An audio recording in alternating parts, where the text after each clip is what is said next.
probably all of you know about the Anthropocene, but just to sort of touch base to be in the same page.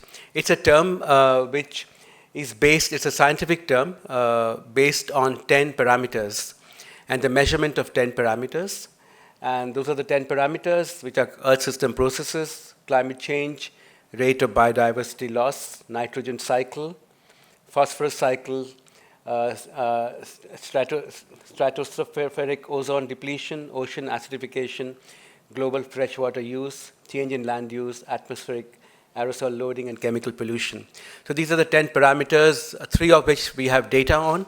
The other two we have no data or not really mapped globally, but a lot of indicators for those, and some which are still within. And the circle you see, the green is what the boundaries are, and the 3, which is biodiversity loss, phosphorus cycle, and climate change, are 3 parameters which we know have exceeded the planetary limits. And we probably know this, but if you see the red circle there, that's where we are, and that shows the various eras. Paul Crutzen is the person sort of attributed, the term is attributed to Paul Crutzen as an argument about how humans become a geological force on the planet. And the term is in debate. It comes from geology and stratigraphy. And so there are many questions, there are many debates around it. What was the starting point of this? When would you say that the human impact started showing, became the Anthropocene?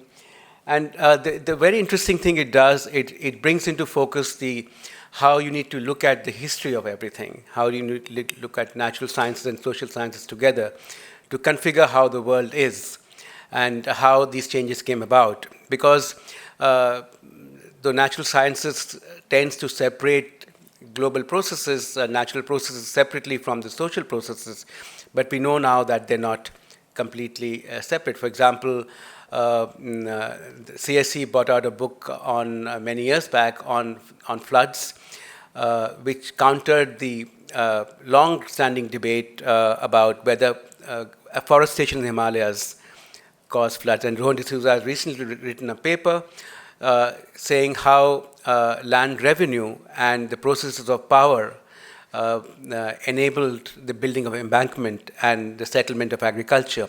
So the complex processes which are set into place to control nature, but the processes are also deeply embedded in social and political processes and social and political powers. There are many new books coming out on that. The Unquiet River, which is just a book come out on the Brahmaputra, is a very interesting example.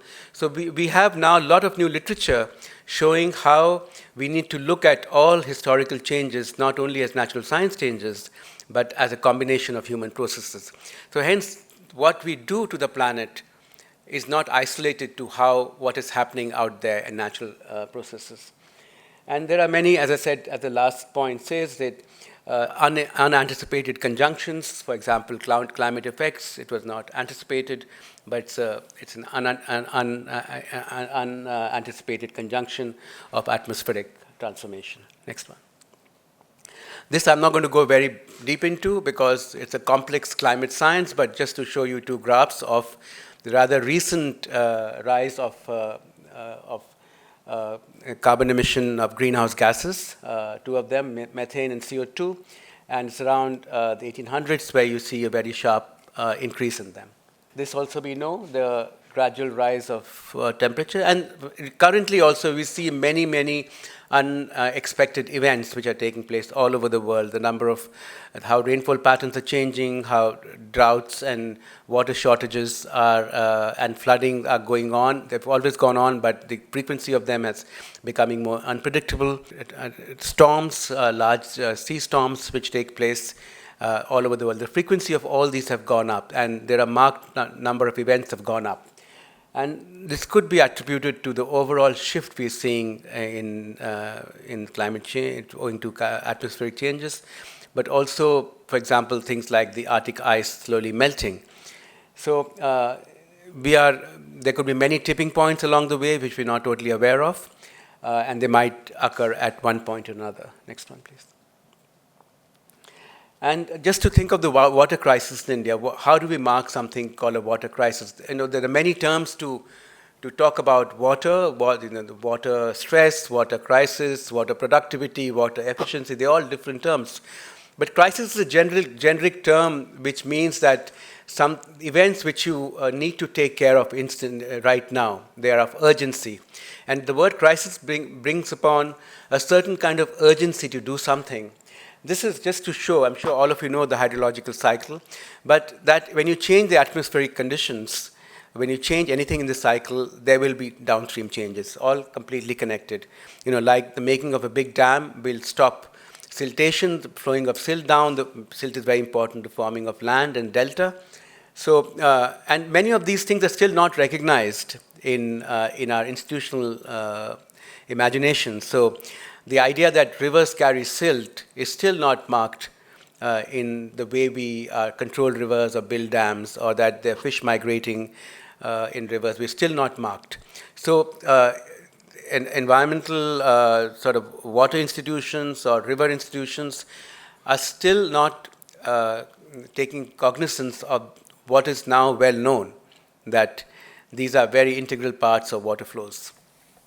Next one. Now, what is water stress? So, generally it's accepted that a figure of 1,700 meter cubed per capita per year, that is the availability of that water, is water stress. That's generally accepted. And so India is already at that, and next graph will show you, already at that level. We are already below 1,700 meter cubed per capita per year. And if you have the current trend of demand and supply, we are a water short, overall an average water shortage nation, we'll have something called absolute water scarcity, which is 500 meter cubed per person per year by 2100, by the end of the century. And we know, just to mark out again, that most of the water is used in agriculture. Industry and households are 10% each. And the main reasons for this kind of agriculture, as we know, and there's a whole sort of separate talk, we can talk about that, is food security, economic development, to be food sufficient, and urbanization. And climate change, as we saw from the hydraulic cycle, will impact everything on this. On these parameters. The graph here, the image here, just shows the baseline water stress across different regions, the red being extremely high, and this is, this small part, you can't see the gray, it's gray, and this one is gray, which is arid and low water. Yes, next one. So this is a graph done by my colleague, Paulina Lopez. She's also a cartographer. And these four graphs, this image shows the major water catchment areas of the major rivers in the country. This shows the water availability in 1993. As you can see, that this goes from 3,000 to 4,500 cubic meters per capita. And in 2017, we see the depletion here. And this is just a subtraction of these two graphs. You see what has shifted, this is the differential image. And this is the image of, this is the line of 1,700 cubic meters, which I just showed you. And we are somewhere here right now. So we are going below. We are decreasing the water availability, water stress is increasing. And you must also keep in mind the increasing demand, which is there. Next one. So this is where my practice comes in. I have been exploring landscapes as lived landscapes for some time. For many years, I explored river landscapes. Then I spent a few years with Tamil fishermen in Tamil Nadu. And currently, I'm looking at the desert. And this particular project, which I call the Desert of the Anthropocene, has a personal interest in it. But I also feel that the interdisciplinary approach is very critical, because how do you describe a particular landscape in its entirety? How do you answer the ecological question? Not with one particular lens, but as a multitude of lenses. So interdisciplinarity and multidisciplinarity becomes very important to be able to answer the question at hand. And how do you frame the questions? For example, there are also questions which are not classically disciplinary. For example, what happens to traditional knowledge systems? How do we talk to them? But what is the language of understanding those knowledge systems? When we have a conversation with people who hold traditional knowledge, what kind of conversation will that be? And those are very critical and difficult questions to answer. But also, how do we take those conversations further? And what boundaries of our disciplines do we need to make more porous? Do we think of to think of other perspectives? And a lot of work has been done by ethnographers, by anthropologists, for example, people working with indigenous communities who have very different ideas of people have very different ideas of what the relationship with the land might be. There's a Peruvian anthropologist who teaches in Berkeley who talks about that when women talk about land there, they don't say, I stand on this land, they say, I am this land. And how do you understand that sentence? So when you're thinking of land which has, or ecology which has such a different temporality than the frameworks we live in, then how do we think of those other processes? And when you think of sustainability, then how do we think about those? So these are the very critical questions which, to my mind, are not very easy to answer, but we need to struggle with them. Or how do we think of multi-species? How do we think of the non-human species when we want to decenter the human from the question? And these are the questions of the future of the planet, of future of sustainability. Next one. And this is just that this is developed as my approach. So it's become part of how I am exploring. It normally means I take long years to explore the landscape. Sometimes it's repetitive visits, multiple ways of looking at the same thing. For example, you can look at the Thar Desert in terms of deep time. And this image from the top is of the same area. It's I'll tell you about these maps a little later. It's a sat map from the same area where the ancestral house is. And that's the diary. So I also write diaries, so they become part of my work. And it's just to show that how do you know a landscape? Is it through what? Through memory, through experience, through what's happening to politics, or just as a terrain? Next one. So this was set up into looking at the Indira Gandhi Canal, because the Indira Gandhi Canal was part of this exploration. And the research question we had for us was, how do new technologies and traditional water systems coexist in the Anthropocene? And to do this, we decided to study the relevance of traditional water systems to the arrival of the Indira Gandhi Canal. Next slide, please. So just to tell you a little about the Thar Desert, this whole area is the Thar Desert. Yeah? And it's one of the most populated deserts in the world. It is the most populated desert in the world. It's 200,000 kilometers. It extends from Rajasthan in India to Pakistan. So the border runs through it. It's 50% is sand dunes, and I'll show you images of that. Very low rainfall, less than, in parts, less than 100 millimeters per year. It's a moisture deficient zone. Evaporation is higher than precipitation, and drought is a frequent feature. And that is the Indira Gandhi Canal, which I'll tell you more about. Next one. So this is the biggest canal project in India. It's conceived in 1948. It comes from the Harike, from the Indus river system, and the Harika Barrage. It originates from there. It goes down 650 kilometers deep in the deep desert, bordering the India-Pakistan border, almost at points, at the last point, about 50 to 60 kilometers from the border. It was started in 1958 and finished in 1992 to the point where it is right now. I think there's no water to take it further. And the idea of the canal was to intensify, to green the desert. That was the phrase which we used. So it was converting where there was no agriculture into agricultural land. So it was carving out new agricultural land. And it ends at a place near Jaisalmer, and I'll tell you about Ramgarh. So it is part of this new, what is attributed to Nehru to say the temples of New India, so where the Bhakra Nangal Dam, the power plants were made. This is the large engineering projects which we undertook post-independence. So the idea was pre-independence, but it sort of fructified post-independent.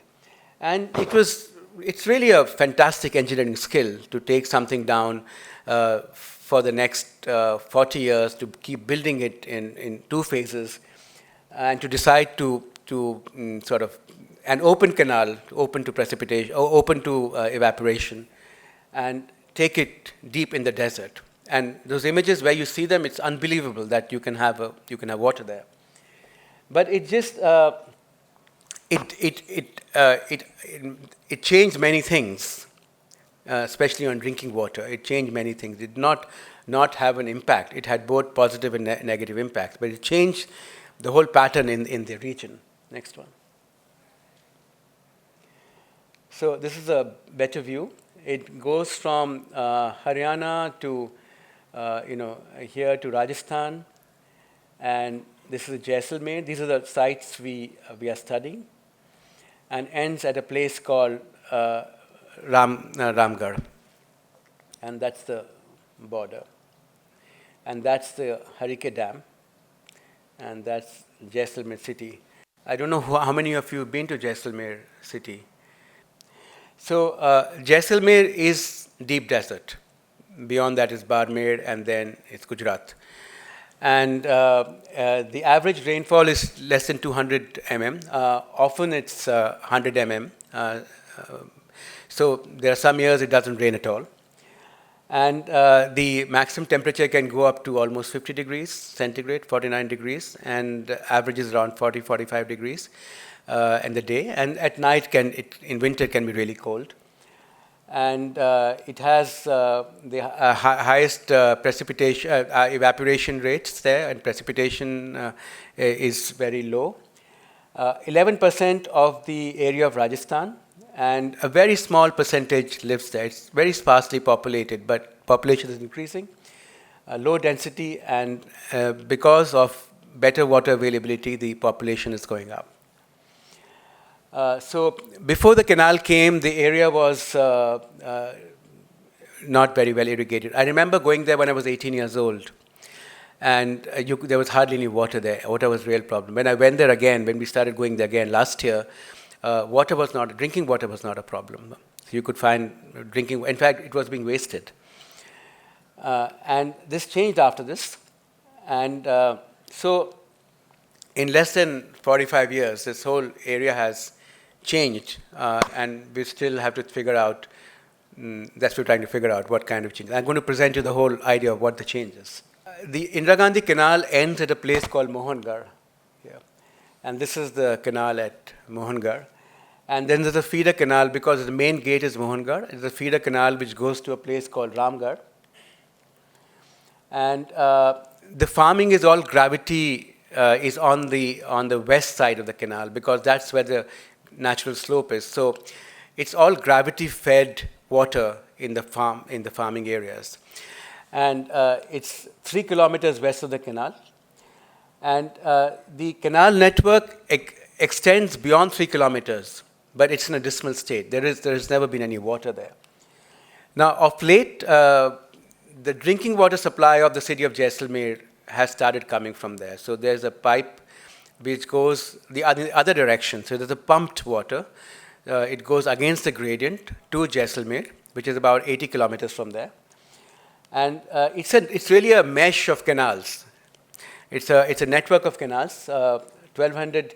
The main canal capacity is 1,200 cusecs, and then the axial carry drainage canals of 420 cusecs, and the minor canals going even smaller down. So it's in these networks that the farms have been allotted.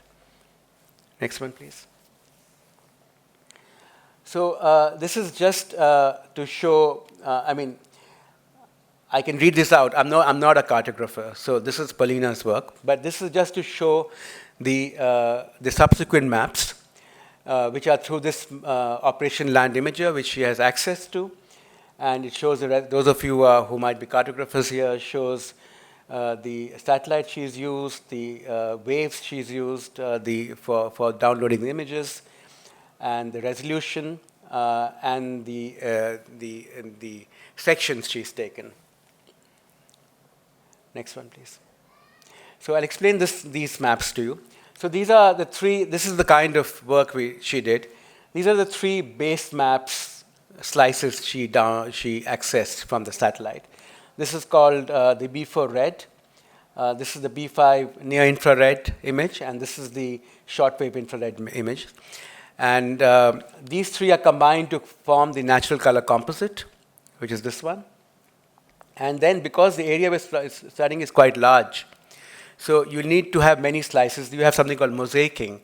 That means you slice up the land and you then download the images, access the images, and then put them together into this image, making the spectral classification. I'll explain the spectral classification, which will show us what is the kind of features there are at a particular point in time. So these particular images I'm showing are from 2018. And overall, she processed 36 images over 12 months. Next one. So this is might be interesting. These are from 2018, and it shows the intra-annual variability of the land. And this is January, and that's December, so it's month-wise. And the way they do it, they start identifying what particular spectral features mean on the map. And so this green is where the cropping is. These are the cropping maps. You have to know on the ground what is happening to be able to identify what those pixels might mean. And so these are the composites, the final composites I showed you. These are the composites over 12 months, which is 36 images, 3 images per composite. And you can see the various cropping patterns of agriculture in 2018. Next one, please. So these are two images from February and September. And these are the two crops, the Rabi and the Kharif crop, which is the winter crop and the summer, sort of late summer crop, post-summer crop, the Kharif crop. And this is what was happening in February 2018. So we can identify the kind of cropping agriculture taking place. Not the actual crop that we need to do that's from the field work, but from the spectral analysis of the sat maps, we know that these areas are being cropped. And this is the Kharif crop, because the water availability in both these seasons are very different, and the crops grown are very different. Next one. So I'm started learning all these things about crops, having been there now a few times. But the Kharif crop, which is a summer crop, the sowing is in June end. This is a picture of the Kharif crop. Harvesting in September and October. These are sort of standard names for crops around the country. The principal crops there are bajra, pulses, jawar, and groundnut. These are the principal crops in the Kharif season. In the winter season, which sowing is in October, November, harvesting is in April, March. The principal crops are barley, wheat, gram, pulses, and oilseeds. And this is, you see some wheat growing, and you see some bajra, millet growing here. Next one. And we've also seen that because of the canal, this has been the total population, but the active population in the agriculture sector suddenly starts jumping around 1992. So more people start getting engaged in agriculture around 1992 from the percentage of the total population. More number of people are, and that's also time when the canal reaches its second stage and reaches Ramgarh. So this is, Doreen is an economist, so it's done from macro data, this analysis. Next one. And this is a very interesting set of maps. It shows the different areas by different kind of irrigation. So the brown is the net irrigation, and gross. The difference between net and gross irrigation is, suppose the same area is used for 2 crops. That will be a gross irrigation. Net is per crop. So that's the difference between the two. And this is the blue line is from canal irrigation. This sort of dark blue line, sorry, the brown line is from canal irrigation. The dark blue line is from tube well and irrigation tank. There are 2 lines which merge here, this light blue line. Sorry, it's well and tube well. You see these 2 lines merging here. And this is the irrigation tank. And here you also see a sharp rise in the use of fertilizer. So there is nitrogen, phosphorus, potash, and NPK fertilizers, sharp rise around the same time. So it is pretty fertilizer and pesticide intensive farming. So everything else, the chemicalization of the landscape starts around 1992 with the canal. Next one, please. I just want to show you some images of, just to give you an idea of the landscape. This is during a sandstorm.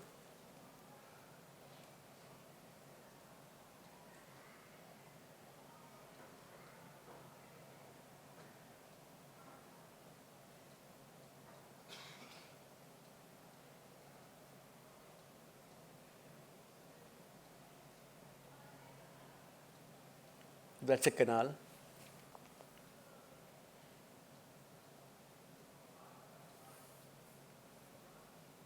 That's a feed. That's one of the smaller canals. And that's the areas I was telling you where there's actually nothing happening. It's completely silted up. This is beyond 3 kilometers. All these are budgeted, incidentally. There are budgets for maintaining all these. So the budgets are spent every year to maintain all these. But of course, they're never maintained. This is the water treatment plant it's full of hyacinth, as you see. This is how the canals, these new roads are being made. This is the water supply to Jaisalmer, which is anti-gravity. It's pumped up. This is one of those airlocks, air releases on the system. And I'll talk about these a little after this. We just have a look. This is natural water. These are all natural water systems. Not natural, traditional water systems. That's a Khadeen. These are Khadeens. That's an artificial lake where Jaisalmer now used to get its drinking water from. That's another Khadeen, the Nani Khadeen. That's a picture of the same Khadeen. Sorry, this is Masudi Khadeen. And that's a monsoon river. There's remnants of it.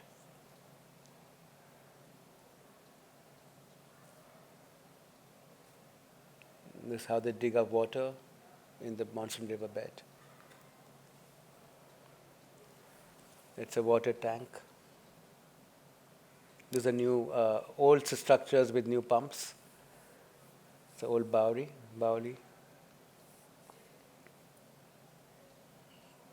These are traditional bore wells. These are markers for the lakes, natural lakes. This is a hand dug well. That's also a hand dug well. Just to show you some images about livestock is an integral part of people there. I'll tell you why. That's livestock at the canal.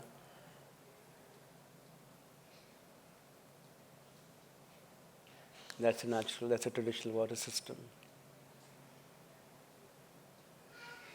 These are villages around those water bodies. And you'll see most of those emaciated, the cattle is largely emaciated. We've never seen healthy cattle there.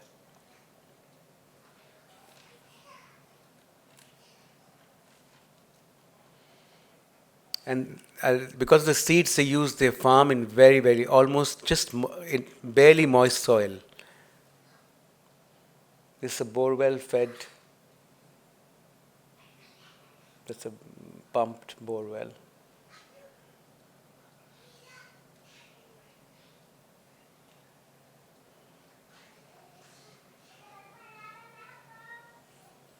That's a bore well farm, and I'm going to tell you more about all of these.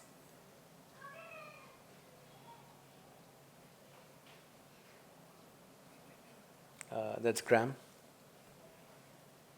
I don't know what seed that is.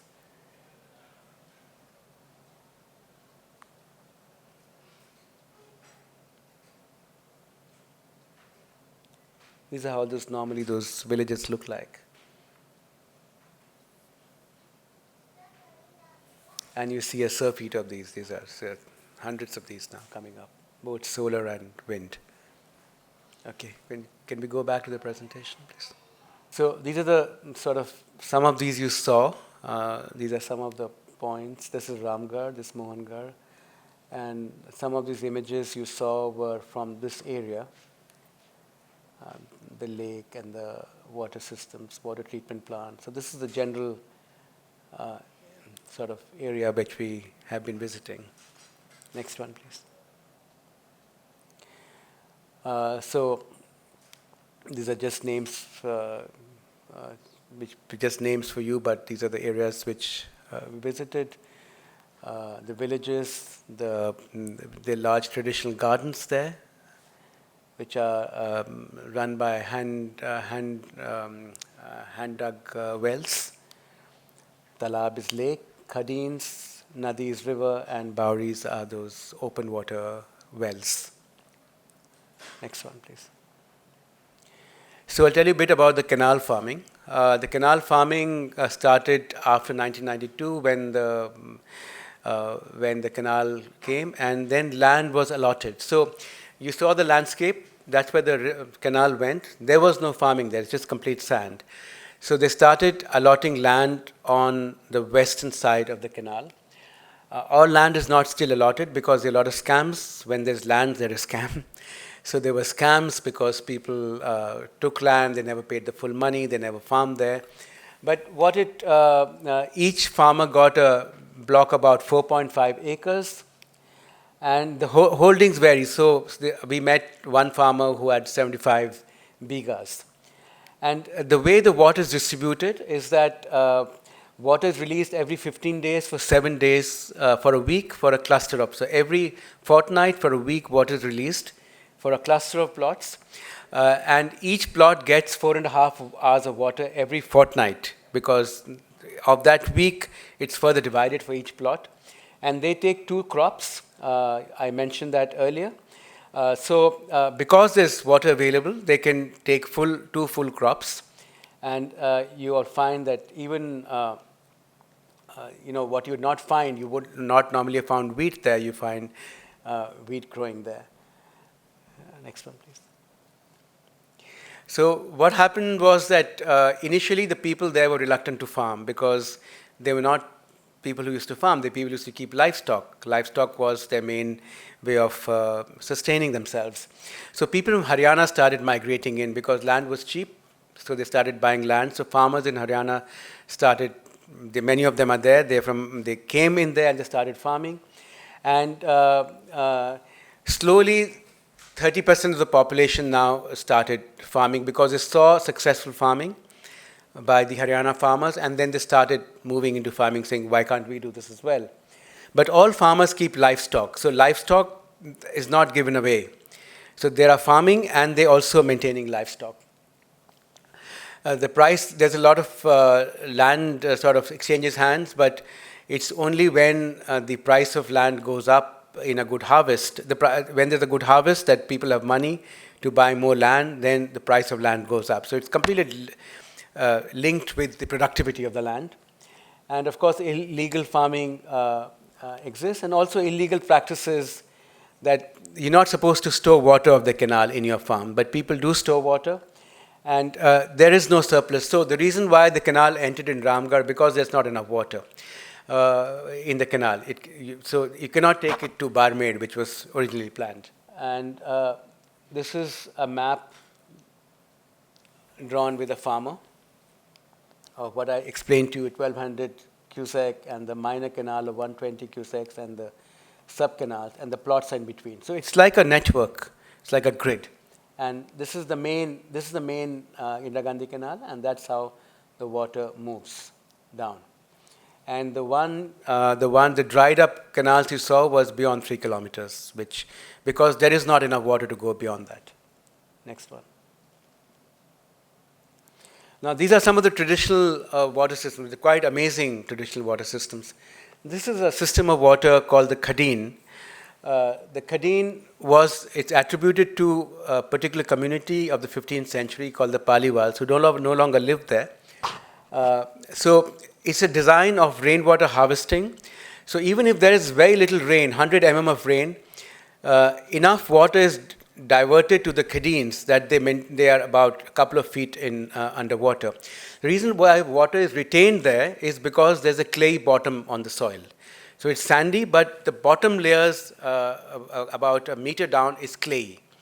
And this happens in several parts of the desert. So wherever these are natural so they identified the places where there's clay bottoms, and then they made these traditional rainwater systems linked to the monsoon rivers.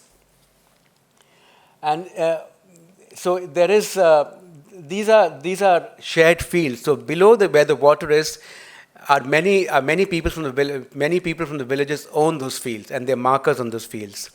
But they have a water sharing agreement. So they'll only take as much water as they want, as they need, and then they'll let the water down to the next field or the next bunch of fields. So even if you're not within the Khadin area, because the Khadin areas are embanked, then if you have excess water, you will drain it down to the next village. And the social structure, which we are still investigating, is built around water. So there's a whole community of codes and practices which are built around these water systems, how you share them, what the systems are. There's also a caste equation there, which we're still studying. It's not very clear. It's hard to find this out, but there is also inaccess to certain castes to that water. And often they have a religious structure at the head. I've seen both mosque structures and temple structures at the head as a way of making water sacred. And for example, the Masudi Khadin, the picture you see, is fed by a river called the Kak Nadi, which is about 30 kilometers long. And another Khadin called the Nani Khadin is fed by a 2.5 kilometer long. And so we went there both during the summer and post-monsoon. And we found that the Khadins, which were dry in summer, had filled up with water. And they retained water for several months. So if there's even small rain, they'll get 2 crops from this land. And now slowly these Khadins are going into disuse, but because many of the farmers in the villages are now have taken land on the canal, so they crop there, and they're not cropping here anymore. So these Khadins but they maintain the Khadins because they're saying, what happens if there's no water in the canal? What happens if the canal dries up? So they're not using the word climate change, but we already know that the Indus system is depleting water. It's many times depletion of water. There's predicted many times of water depletion in the Indus system because of climate change. So what the future of this will depend entirely on how much river the Indus can spare for the Indira Gandhi Canal. Next one. This is Nani Khadin. You can see there's quite a lot of water, and there's some trees which grow inside the Khadin as well. Next one. This is remnants when we went there post-monsoon. These are remnants of the river. So some water in the hollows and the lower parts of the river still remains. It's deep enough. It's about sometime in September end, and there had been a couple of days of rainfall, in the interim period between a last visit and this visit. And you can see from this bore, there are at least a couple of feet of water here. Next one. I'll tell you more about this in the next. This is the natural lake. Next one. This is the Bowery. It's a hand-dug well. Now, some of these hand-dug wells have pumps installed, as I showed you in the images.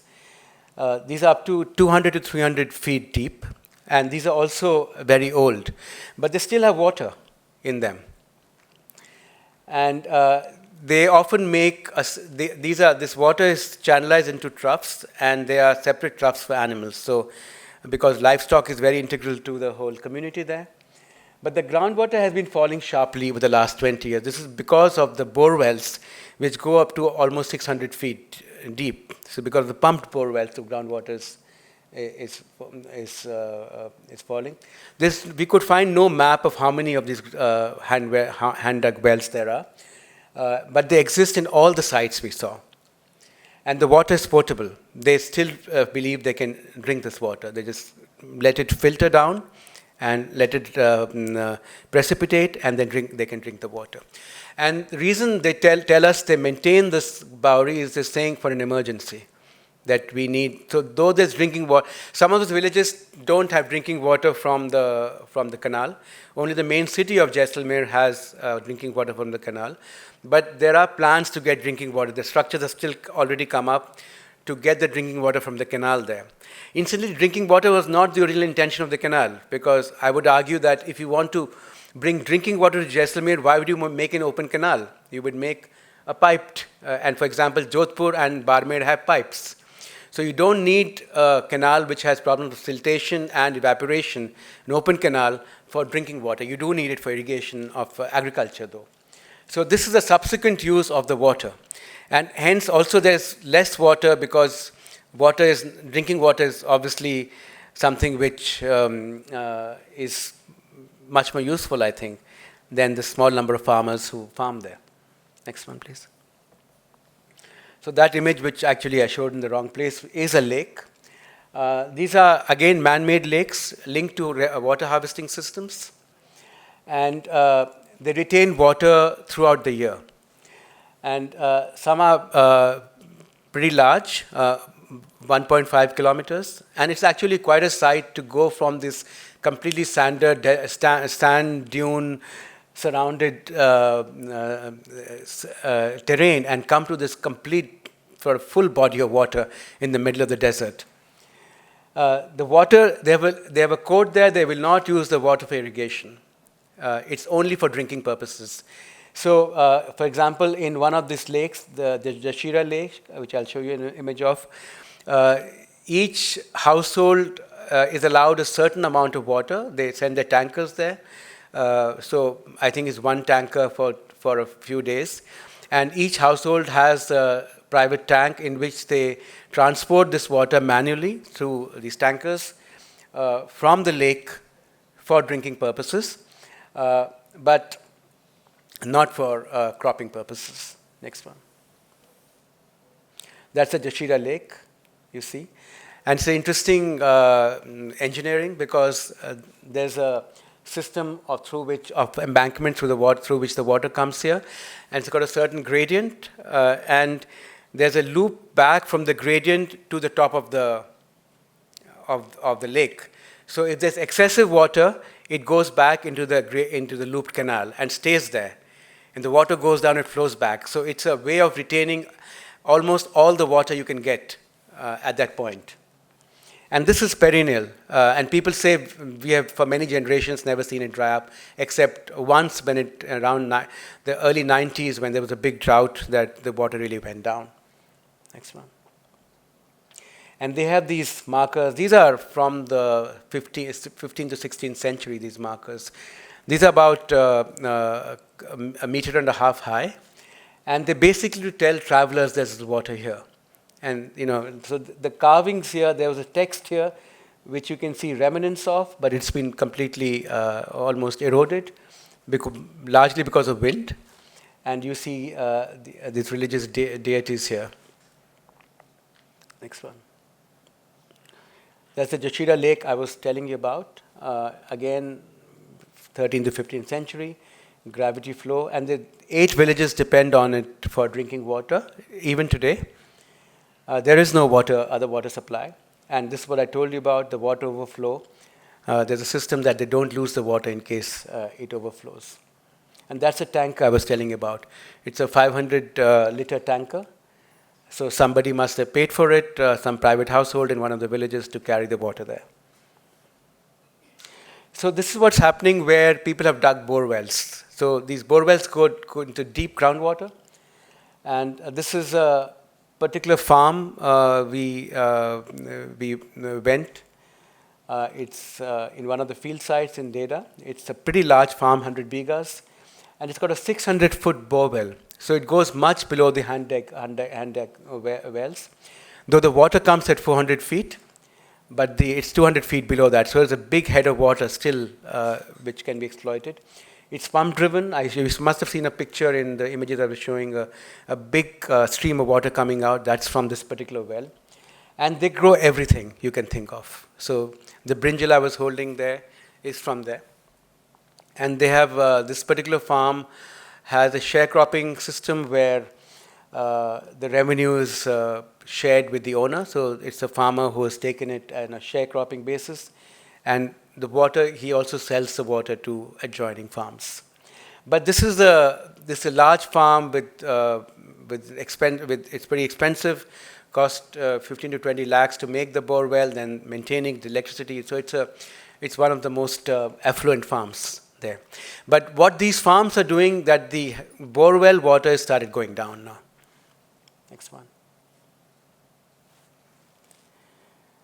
So this is the water treatment plant which supplies water from the Indira Gandhi Canal to Jaisalmer city now. It's 20 kilometers from the main canal, and Mohangarh is about 60 kilometers from Jaisalmer. So it's around less than maybe 1/3 of the way from between the canal and Jaisalmer. And it has 2 filtration plants, but you can see it's pretty badly maintained because it's full of water hyacinth. Next one. That's another view of this is the artificially constructed lake. Now, the point I wanted to make here, showing you this, that though there is the Indira Gandhi Canal is supplying water for drinking water and for agriculture on the west side of the canal, they have never designed it for any connection with the traditional water systems. So, though most of the villages outside the cities depend on the traditional water systems, there is no provision or any thought of providing any of this water to those traditional water systems. And what we're exploring now is what are the social structures around which these traditional water systems survive, because water is gold there. And you would imagine that when you're designing a project like this, why would you not connect it to existing systems? Why would you make it completely separate as a blue line in the brown desert to create new agricultural land, when the same water could be connected with the social and cultural water systems which already exist? So this is this big break between this modern technological systems and as if the old systems never existed. So this we see around water systems and interventions in water systems around the country. Not only in here, we see them in rivers, we see them in how other water bodies are maintained, we see how the other centralized systems have put these traditional systems in disuse. And this probably started in the colonial times when, so there is no intention to destroy the old systems. It's not like you're going to bomb those old systems out. They just go into disuse, slow disuse, because of over-dependency on the centralized systems. And the question is, what happens when the centralized systems run out of water? So you lose all the possible ways and knowledge and social structures around the old systems when those might disappear. The Indira Gandhi Canal has several problems as well. There are issues of salinity because of overuse of waters, because also when there is clay bottoms in the sand joining the canal. You have seepage and waterlogging, and that land becomes wasteland because the salt floats on top.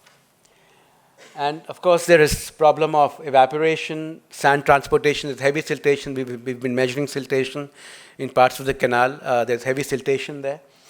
And climate change is not really factored into the design of this. There are some modeling studies. A lot of the studies you see on the canal are modeling studies. You don't see post-90s a lot, at least we have not uncovered in the literature reviews any field studies on the canal. Somehow it fell out of focus for field studies. But you see a lot of modeling studies on that, and the topography, and the governance and management issues, which I'll show you the next slide. It raises groundwater, but everywhere you don't need to raise groundwater because the water table becomes quite high and brings the salt up. And causes water logging, I already told you. And some of the land is actually not suitable for agriculture. The reason you can grow, you can have agriculture along the canal is because of constant irrigation. The soil starts getting moist. Otherwise, you will not, if you don't have constant irrigation, those are not really agricultural lands. Next one, please. And this is to show you, we're still researching the budgets, but I read somewhere that 10% of Rajasthan's budget goes into maintenance of this canal. But just to show you the bureaucracy around the canal. You know, it's incredible bureaucracy around the canal. And of course, there are many stories about what happens, you know, how water is diverted, how political power, we're going to write this up, but, you know, how depends on who knows who, how water is diverted. There are many stories how farmers protest because water has been diverted illegal to somebody else. So on paper, this is what's meant to be done, but often this is not the case. This is not always the case. And there have been many activists working on that, on land scams and everything. So the question is that, is it worth it? Is it worth doing this? And of course, it seems worth it to do it for drinking water, but is this the best model for drinking water? And then what happens to your other systems, which seem to be sort of out of institutional imagination? Organizations like the Central Water Commission say that distribution systems are actually useless. We shouldn't even think about them.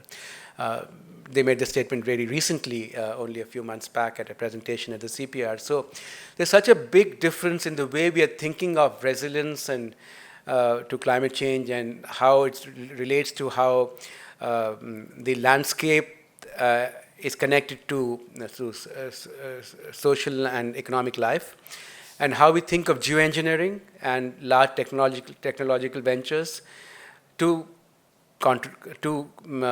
create new narratives of sort of adaptation in climate change.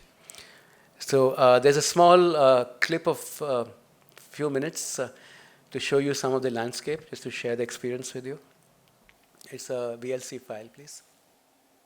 Actually, it's 1 minute. It's not even 2 minutes. It's from the car. Stop this.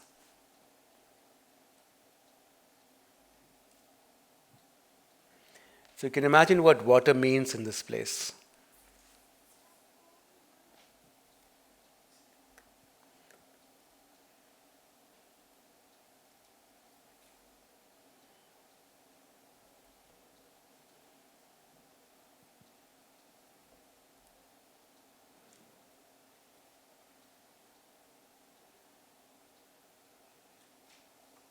That's the Jashira Lake. That's Gadi. That's not Gadi, sir. I forget the name of this lake. That's the farm, the 100 Biga farm.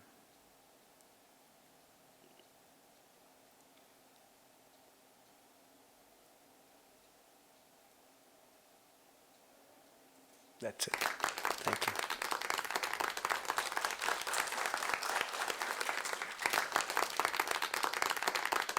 you.